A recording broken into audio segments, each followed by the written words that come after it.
Hello guys ஜம்முன்னு இன்றைக்கி நாள் 84 இன்றைக்கி குலசேகரத்தில் மேரேஜ் ஃபங்க்ஷன்.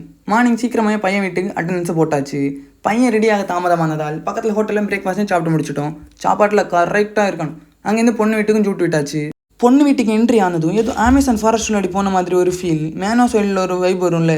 இப்போ நம்ம எங்கே இருக்கோம் வந்துடுவோம்னா அமேசான் ஃபாரஸ்ட்டுக்கு வந்திருக்கோம். இங்கே நிறைய ஆபத்தான உயிரினங்கள் இருக்கும், நாம தான் நம்மளை காப்பாற்றுக்கணும். அந்த மாதிரி தான் இருந்துச்சு. அப்படி அங்கேருந்து ஸ்ட்ரெயிட்டாக மண்டபத்துக்கும் கிளம்பிட்டோம்.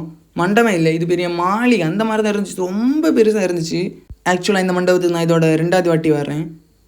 மாளிகை ஒரு மலை மேலே தான் பிளேஸாக இருக்குது. அதனால் வியூவும் சூப்பராக இருந்தது. நம்ம எங்கே போனாலும் இந்த மாதிரி ஒரு சூப்பரான வியூ நமக்கு கிடச்சிடுது. அப்புறம் மேரேஜும் ஸ்டார்ட் ஆகிடுச்சு. இன்றைக்கி மேரேஜ் வந்து ஒரு டிஃப்ரெண்ட்டான ட்ரெடிஷனில் நடந்தது. இதுவரைக்கும் இந்த மாதிரி ஒரு மேரேஜ் ட்ரெடிஷனை நான் பார்த்ததே கிடையாது. ஆனால் இப்போ எனக்கு தெரியும் இது என்ன ட்ரெடிஷன். உங்களுக்கு இது என்ன ட்ரெடிஷன் மேரேஜ்னு தெரிஞ்சுன்னா மறக்காமல் கமெண்ட்டில் சொல்லுங்கள். ஆனால் நான் சொல்ல மாட்டேன். உங்களுக்கு தெரியுமா இல்லைன்னு கமெண்ட்டில் சொல்லுங்கள், பார்ப்போம் எத்தனை பேருக்கு தெரிஞ்சிருக்குன்னு. மேரேஜில் இன்னிசை கச்சேரி இருந்தது.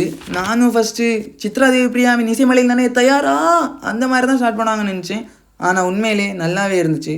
அப்புறம் 5 மணிக்கு வீட்டுக்கும் வந்தாச்சு. வீட்டு வந்து நைட்டு ஃப்ரெண்ட்ஸு கூட சேர்ந்து ஐபிஎல் மேட்சும் பார்த்துட்டு அப்படியே நிம்மதியாக தூங்கிட்டேன். ஓகே ஃப்ரெண்ட்ஸ், பாய். நாளைக்கு ஒரு ஆசமான வீடியோவில் பார்க்கலாம்.